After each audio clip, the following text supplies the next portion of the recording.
요한복음 10장 1절에서 6절 말씀입니다. 요한복음 10장 1절에서 6절 말씀입니다. 제가 한 절, 여러분 한 절 교독을 하겠습니다. 내가 진실로 진실로 너희에게 이르노니 문을 통하여 양의 우리에 들어가지 아니하고 다른 데로 넘어가는 자는 절도며 강도요 문지기는 그를 위하여 문을 열고 양은 그의 음성을 듣나니 그가 자기 양의 이름을 각각 불러 인도하여 내느니라.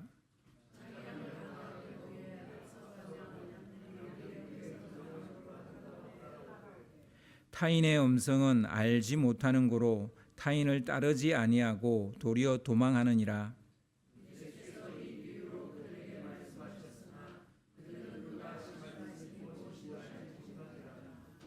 아멘. 진짜와 가짜를 분별합시다라는 제목으로 같이 말씀을 나누겠습니다. 새해 첫 주일 설교를 뭘 할까 제가 많이 고민도 하고 기도도 했는데 뭐 좀 늘 요한복음을 강해 왔잖아요. 그래서 좀 다른 어떤 특별한 말씀을 하나님께 구했는데 제가 토요일 날 이제 새벽이겠죠. 제가 꾼 꿈이 있어서 그 꿈 때문에 그냥 계속 이 요한복음 말씀을 설교해야 되겠다 이렇게 생각을 했습니다. 그래서 오늘 이 말씀이 가장 특별한 말씀인 줄 여러분 믿으시기 바랍니다. 꿈 내용이 뭐냐면 진짜 영화보다 더 영화 같았고 너무 생생해가지고 제가 막 진짜 영화 한 편을 보고 눈을 뜬 것 같은 그런 느낌이었어요. 뭐냐면 제가 어떤 학교 같은데, 학생은 아닌데 학교 같은데 있었어요. 저뿐만 아니라 많은 사람들이 모여 있었고 그 상황이 하나님의 사자가 내려와서 우리 각각을 재판하는 거였어요. 그 주사 같은 걸 가지고 이마에 딱 대면 그 사람이 이제 하나님의 나라에 가서 어떤 보상을 받을 수 있는지가 쫙 노는 거예요. 쫙 노는데 저는 그게 좀 겁이 났던 것 같아요. 꿈속에서 저는. 그래가지고 막 이쪽 교실에서 저쪽 교실로 막 뒤로 도망갔는데 결국은 제가 그 앞에 서게 됐어요. 재판의 자리에 서게 됐습니다. 서게 됐는데 그 주사기로 제 이마를 탁 찌르는데 쫙 나왔어요. 그런데 어떻게 됐겠어요? 그게 보면 뭐 자전거 같은 것도 있고요. 이제 이 딱 재판을 받고 누구는 자전거 타고 가고 누구는 뭐 리어카 타고 가고 누구는 옛날 그 막 낡아 빠진 차 있죠. 그거 타고 가고 또 누군가는 캐딜락을 타고 가는 거예요. 저는 무슨 차를 탔겠어요? 여러분 한번 맞춰보세요. 예? 자전거요? 큰일 날 소리 하시네. 캐딜락을 탔어요. 그래서 제가 꿈속에서 제가 생각을 했어요. 내가 캐딜락을 탈 사람이 아닌데, 그런 사람이 못 되는데 내가 왜 이걸 탔을까라고 제가 꿈에서 생각을 하는 거예요. 그런데 꿈에서 제가 저한테 하는 말이 뭐냐면 그건 네가 잘 살아서가 아니고 네가 믿는 예수님이 너의 죄를 다 사했기 때문이다. 뭐 이런 생각을 제가 하게 됐어요. 그 음성을 들은 건 아닌데 그 생각이 제 안에서 나왔어요. 그런 이제 꿈이었는데 너무 생생해가지고 제가 아침 먹으면서 우리 가족들한테 간단하게 이야기를 했습니다. 뭐 지옥이 오고 그러지는 않았어요. 그러지는 않았는데, 그러니까 하나님 나라에 가서 어떤 보상을 받을 수 있는가에 대한 어떤 이야기였던 것으로 제가 그 꿈을 기억을 하고 있습니다. 여러분 우리는 뭐 지옥 갈 사람 아무도 없죠. 다 천국 가시겠죠. 그런데 이제 천국에 가도 우리 보상이라는 게 있지 않습니까? 여러분은 어떤 보상을 받으실 수 있을까? 뭐 이런 생각을 해보면서 도리어 다른 어떤 말씀보다 오늘 순서대로 가고 있는 요한복음 말씀을 여러분과 나누어야 되겠다 이런 생각을 했습니다. 예수와 유대인들은 서로 피하거나 물러설 수 없는 논쟁과 싸움을 하고 있습니다. 마치 개미 지옥에 빠진 것처럼 둘 다 이 논쟁과 싸움에서 헤어나올 수 없는 그런 상황이 됐다고요. 그러니까 예수님은 자신이 하나님이 보낸 진짜 그리스도임을 세상에 알려야 되고 증명해야 됩니다. 그리스도로 왔으니까 자기가 그리스도인 것을 분명하게 이야기해야 되죠. 유대인들은 지금까지 누려왔던 자기들의 지위와 명성을 빼앗기고 싶지 않았기 때문에 싸울 수밖에 없고 논쟁할 수밖에 없는 거예요. 그러니까 둘 다 물러설 수가 없는, 피할 수가 없는 싸움을 하고 있는 겁니다. 뭐 누가 옳으냐 그러냐를 일단 떠나서 이 싸움은 치킨 게임처럼 어느 한쪽이 패하거나 아니면 둘 다 죽거나 뭐 이런 거 같은 거하고 비슷하다는 거예요. 사두개파와 바리새파는 유대교를 지탱하고 있는 양대 축이라 해도 과언이 아닌데요. 당시 사두개파는 제사장직을 수행하면서 성전 중심의 권력을 가지고 있었어요. 그리고 바리새파는 성경을 연구하는 서기관이거나 말씀을 가르치는 랍비들로서 해당 중심으로 권력을 쥐고 있었다고 보면 됩니다. 이 두 계파의 지도자들로 구성된 게 산헤드린 공회입니다. 그러니까 각 계파의 지도자들이 모인 게 산헤드린 공회라는 거죠. 당시 산헤드린은 이스라엘 민족의 최고 의결 기구로서 종교 권력의 정점입니다. 뭐 더 올라갈 데는 없어요. 정치 권력은 헤롯 가문과 로마 총독이 나누어서 가졌고요. 정치 권력은 민심을 얻기 위해서 종교 권력을 진 이들의 손을 들어주게 됩니다. 그로 인해서 예수님과 유대인과의 싸움에서 예수님이 패하는 것처럼 보입니다. 그가 잡혀서 십자가에 달려 죽으니까 예수님이 패하는 것처럼 보였습니다. 그러나 예수님의 죽음은 이 싸움의 끝이 아니라 새로운 시작이었다라는 것을 우리는 알 수 있죠. 유대인들은 예수만 제거하면 이 싸움에서 이긴다고 생각했지만 그것은 그들의 착각이었습니다. 예수와 유대 종교 지도자들 간의 싸움이 벌어진 경위는 이렇습니다. 예수가 공생의 사역을 시작하자마자 그의 존재감은 온 이스라엘을 뒤흔들고도 남았어요.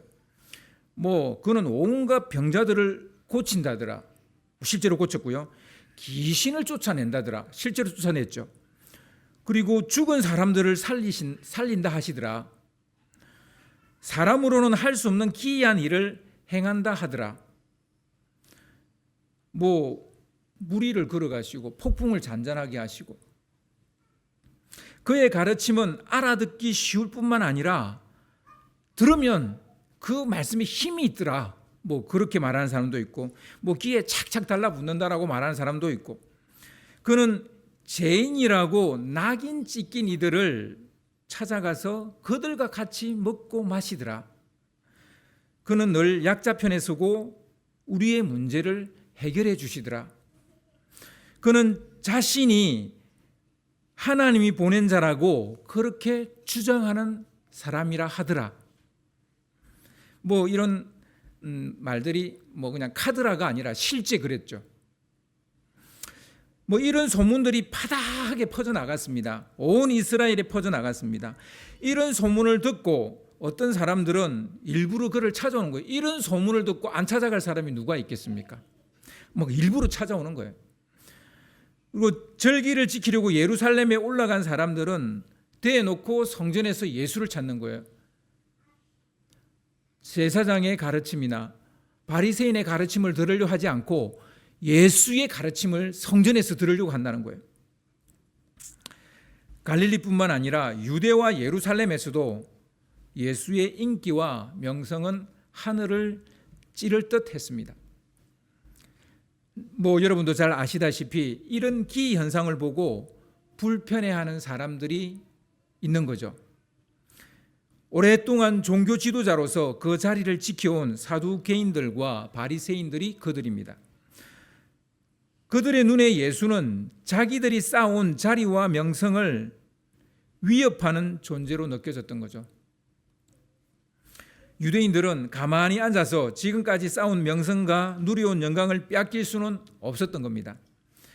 예수를 따르는 사람들이 많아서 대놓고 예수를 족칠 수는 없었지만 그들이 잘하는 신학 논쟁으로, 그러니까 이 말씀 논쟁으로 예수를 꺾으려고 했어요. 그래서 논쟁을 벌입니다. 그런데 어떤 논쟁으로도 예수의 가르침과 그 기세를 꺾을 수가 없었어요.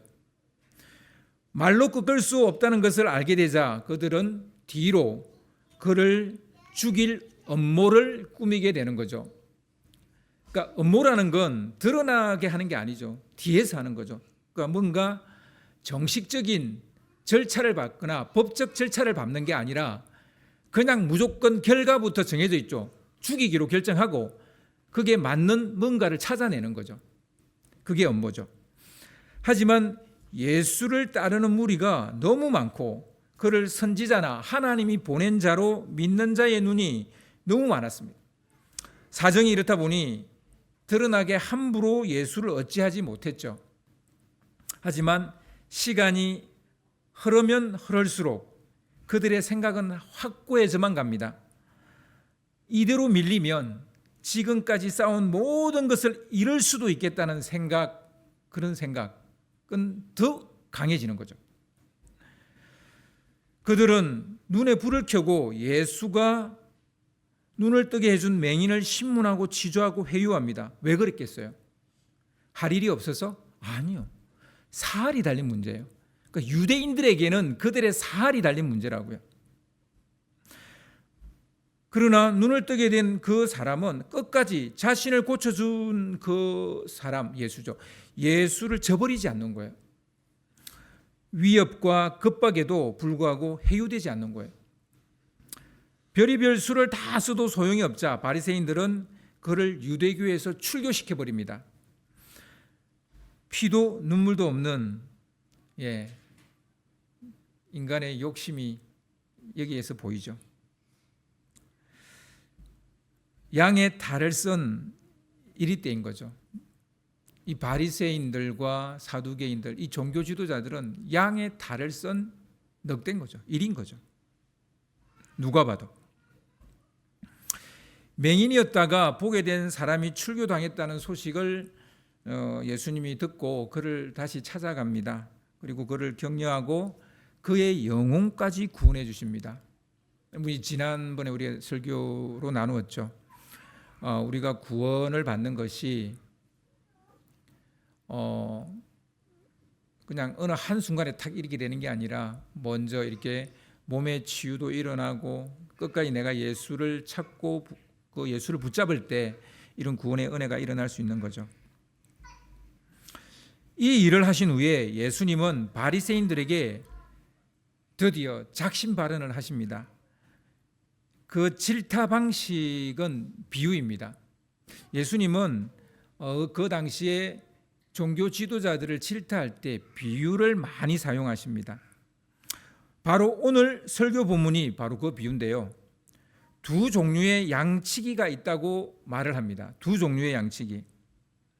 하나는 양의 목자입니다.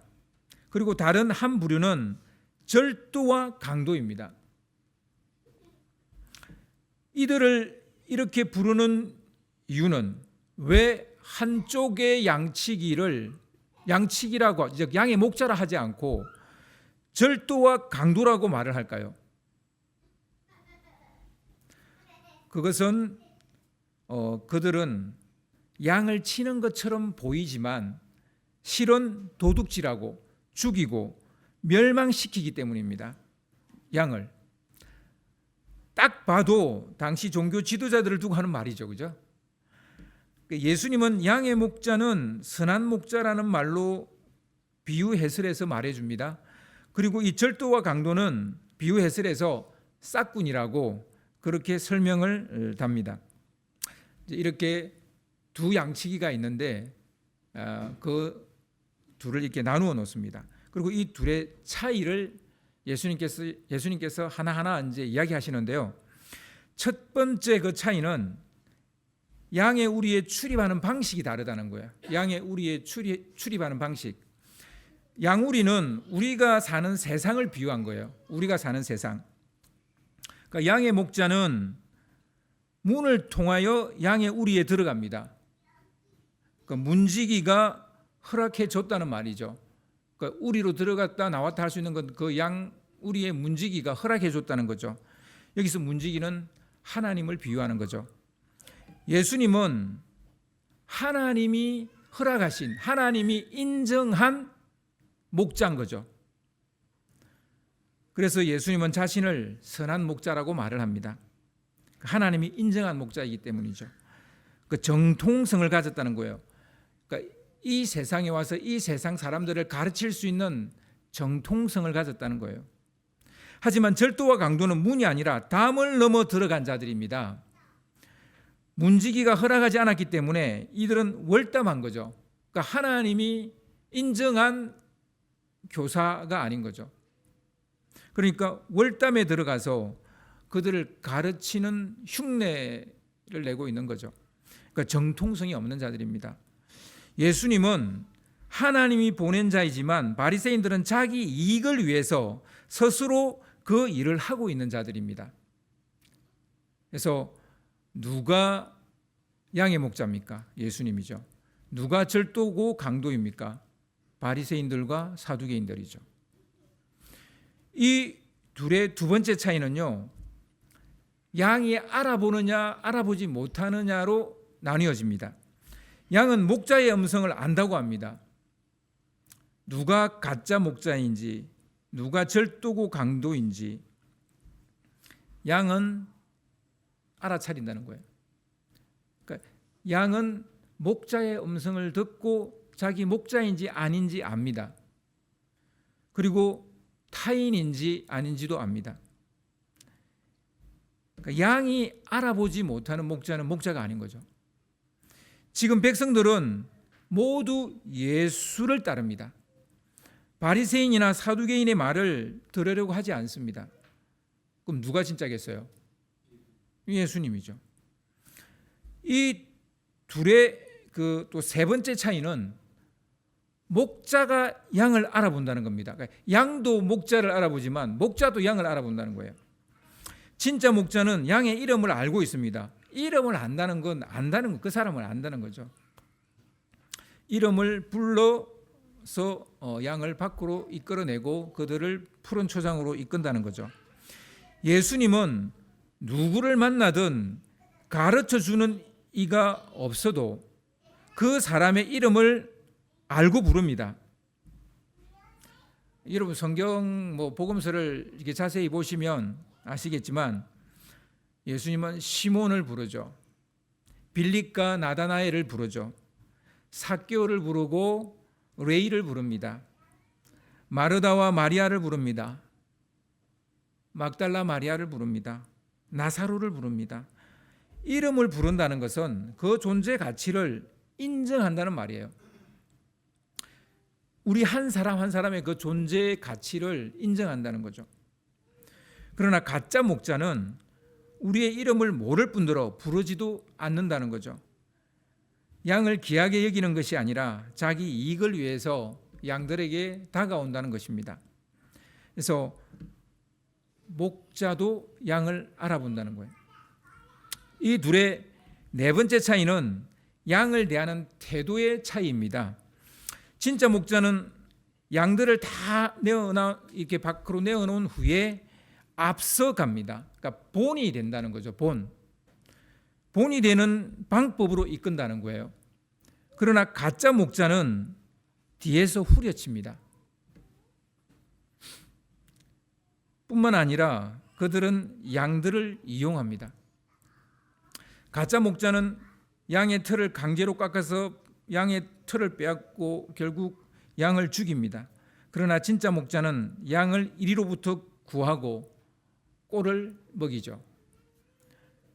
뿐만 아니라 양을 위해 목숨을 버린다는 겁니다. 그러나 가짜는 이리가 오면 양을 버리고 도망을 갑니다. 진짜 목자는 사랑의 동기와 마인드로 양을 대합니다. 선한 목자죠. 그러나 가짜 목자는 자기 이익만을 구합니다. 싹군인 거죠. 진짜와 가짜는 이렇게 확연하게 다르다는 거예요. 너무나 분명하게 차이가 납니다. 여러분, 예수와 바리새인 중에 누가 진짜 목자이고 누가 가짜 목자입니까? 누가 선한 목자이고 누가 싹군입니까? 뭐 제가 이야기하지 않아도 이미 여러분 다 아시죠. 보통 이 말씀은 목회자들을 식별할 때 많이 우리가 사용하죠. 그때 읽기도 하고 또 이야기하기도 하죠. 당연히 이 말씀에 비추어서 목회자의 정통성과 사역의 동기와 태도를 따져봐야 되겠죠. 우리 교회 목사님은 또 내가 아는 목사님은 진짜 양의 목자인지 아니면 강도고 절도인지 싹군인지 따져봐야 되죠. 제가 이 말씀을 여러분과 나누는 이유는 뭐 1년 내내 제가 여러분 이렇게 사세요 저렇게 사세요 이렇게 믿으세요 저렇게 믿으세요 막 제가 떠들어대잖아요. 근데 저는 누가 말해줍니까? 여러분 이 말씀은 어떻게 보면 목회를 하고 있는 저에게 주는 말씀이고 또 제가 이 말씀의 경각심을 가지고 이 말씀 앞에 겸허히 살아갈 때 또한 여러분도 잘 되겠죠. 그죠? 그렇지 않겠습니까? 예. 그래서 여러분에게 뭔가 메시지를 전하기 전에 제가 메시지를 받아야 되지 않겠습니까? 그래서 그 꿈은 어쩌면 하나님이 저에게 준 메시지가 아닌가 저는 그런 생각을 합니다. 그렇습니다. 그래서 1차적으로는 이 말씀을 제가 받아야 될 말씀이라고 저는 생각을 합니다. 그렇지만 또 여러분과는 완전 무관한 말씀이냐? 또 그건 아닌 거예요. 저는 이 말씀으로 우리 자신을 보는 거울로 삼아야 된다고 봅니다.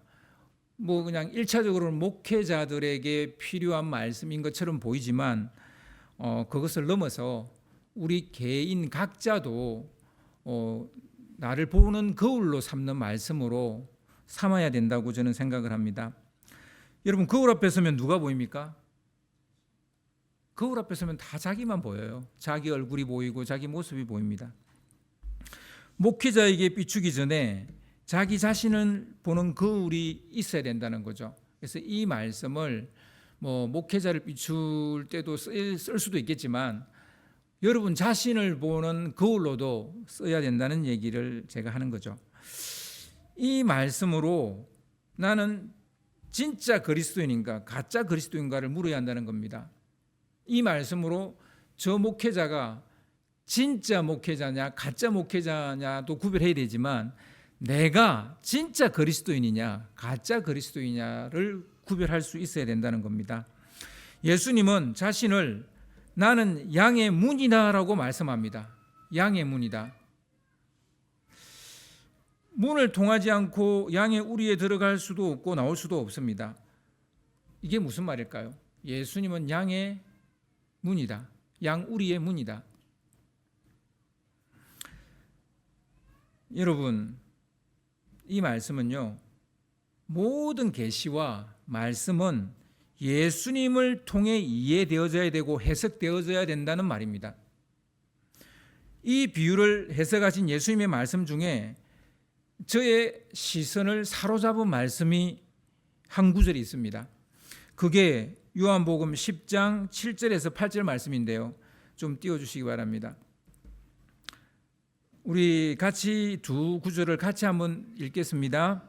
그러므로 예수께서 다시 이르시되 내가 진실로 진실로 너희에게 말하노니 나는 양의 문이라. 나보다 먼저 온 자는 다 절도요 강도니 양들이 듣지 아니하였느니라. 아멘. 예수님보다 먼저 온 자는 누구를 가리키는 것일까요? 예수님보다 먼저 온 자. 사두개인, 바리새인들요? 예. 예, 대답해 주셔서 너무 감사합니다. 다들 대답을 안 해주셔가지고 제가 답할 뻔 당했잖아요. 여러분 여기서 이 먼저 온 자는 우리는 자꾸 시간의 언어로 보죠. 시간적으로 예수보다 먼저 온 사람. 그죠? 저는 이게 시간의 언어라고 생각하지 않습니다. 가치의 경중을 따지는 언어라고 봅니다. 가치의 경중. 예수보다 더 중요하거나 더 앞선 것은 모두 다 절도고 강도입니다. 이게 시간의 이야기가 아니에요. 만약 시간의 언어라면 모세도 다윗도 모든 선지자들도 다 모두 절도고 강도입니다. 예수님보다 다 먼저 왔잖아요. 이들은 예수님의 그림자일 뿐이고 예수님을 드러내기 위한 조연들입니다. 만약 이들 중에 예수님을 제치고 이들이 주연으로 등장한다면 그는 절도고 강도입니다. 만약 모세가 예수님보다 더 주연이 돼버리고 더 앞에 서버리면 그는 절도고 강도가 맞습니다. 뭐 엘리야든 엘리사든 뭐 다윗이든 솔로몬이든 할 거 없어요. 다 예수보다 앞서면, 예수보다 앞에 있으면, 예수보다 더 중요한 존재가 돼버리면 다 절도고 강도입니다. 모세가 예수님을 드러내기 위한 선지자로 남는다면 모세는 위대한 선지자입니다. 훌륭한 지도자입니다. 그러나 모세가 예수님보다 더 중요하게 취급을 받는다면 바로 그 순간 모세라 할지라도 그는 절도고 강도고 싹군입니다. 모세는 예수보다 먼저 될 마음도 없었고 그리 되지도 않았습니다. 단지 이후에 바리새인들과 사두개인들이 모세를 예수보다 앞서게 했던 게 문제죠. 예수보다 앞서거나 앞서게 하는 자들이 가짜입니다. 예수님은 모든 말씀과 진리 그리고 이 세계를 보는 유일한 창, 윈도우, 예수입니다. 여러분, 말씀을 볼 때도 예수를 통해서 봐야 되고요. 그리고 이 세상을 볼 때도 예수를 통해서 봐야 돼요. 예수님만이 우리의 유일한 윈도우입니다. 마이크로소프트 윈도우가 유일한 윈도우가 아니고 그분만이 하나님으로부터 오신 자이기 때문에 그분만이 하나님의 뜻을 알아요. 완전히 알아요. 아브라함과 이삭과 야곱과 요셉을 볼 때도 예수를 통해서 봐야 됩니다. 모세와 여호수아를 볼 때도 예수를 통해서 봐야 합니다. 다윗과 솔로몬을 볼 때도 예수를 통해서 봐야 합니다. 엘리야와 엘리사, 이사야와 미가 뭐 이런 선지자를 볼 때도 예수를 통해서 봐야 합니다. 다니엘과 느헤미야도 예수를 통해서 봐야 합니다. 예수를 통해 보지 않는 것은 모두 가짜가 될 수 있습니다.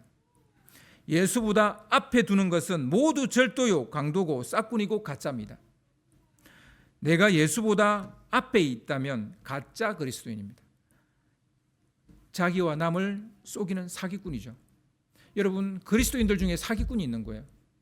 예수 믿는 척 하지만 자기를 위하는 사람, 다 싹군이고 가짜입니다. 나를 이해하는 것도 내 삶을 바라보는 것도 예수를 통해 바라봐야 돼요. 성경도 예수를 통해 바라봐야 되지만 나 자신을 이해하는 것도 내 자신을 바라보는 것도 예수를 통해서 바라봐야 돼요. 그게 그리스도인입니다. 말로만 나는 예수를 믿는다라고 말하는 게 그리스도인이 아니고 자기와 자기 인생을 예수를 통해서 바라봐야 그 사람이 그리스도인이라고요.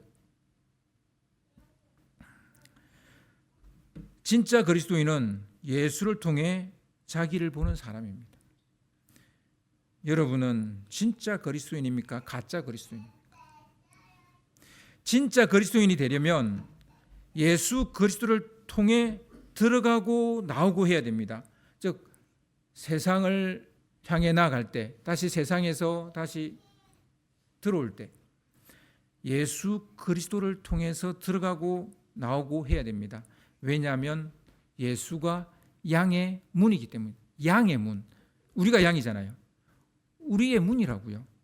우리는 예수님을 통해서 들어왔다 나왔다 하면서 세상을 이해하는 거예요. 진짜 그리스도인이 되려면 그를 통해 구원을 얻어야 하고 그를 통해 꼴을 얻어야 합니다. 왜냐하면 그가 생명의 떡이기 때문입니다. 진짜 그리스도인이 되려면 그의 음성을 들어야 하고 그를 따르는 자가 되어야 합니다. 왜냐하면 그가 선한 목자이기 때문입니다. 진짜 그리스도인이 되려면 그가 그의 십자가를 지신 것처럼 우리도 우리의 십자가를 져야 합니다. 그가 길이요 진리요 생명이기 때문에 그렇습니다. 요한복음은 나는 누구다 예수님이 외친 선언이 7개가 나옵니다. 이 모든 것이 예수를 이해하는 우리의 눈입니다. 여러분, 새해를 시작하시면서 목사님 뭐 좀 축복의 말씀 좀 하시지 뭐 이런 얘기를 하십니까? 라고 여러분 하실지 모르겠어요. 그러나 여러분, 복은 우리가 그리스도인이 되면 저절로 따라 붙는 겁니다. 구해서 오는 게 아니에요. 우리가 그리스도인으로 살아야 하나님이 축복을 하시는 거예요. 그래서 여러분, 그냥 복 받는 비결에 대한 그런 약간 그 세상적인 방식이 아니라 진정으로 그리스도인이 될 때 우리가 진정한 복을 받는다는 이 사실을 알아야 됩니다. 그래서 여러분, 새해를 시작하면서 나는 진짜 그리스도인인가 가짜 그리스도인인가 이것부터 따지고 우리가 복을 논해야 되지 않겠습니까? 여러분, 진짜 그리스도인으로 살아가는 여러분 되시기를 주님의 이름으로 축원합니다.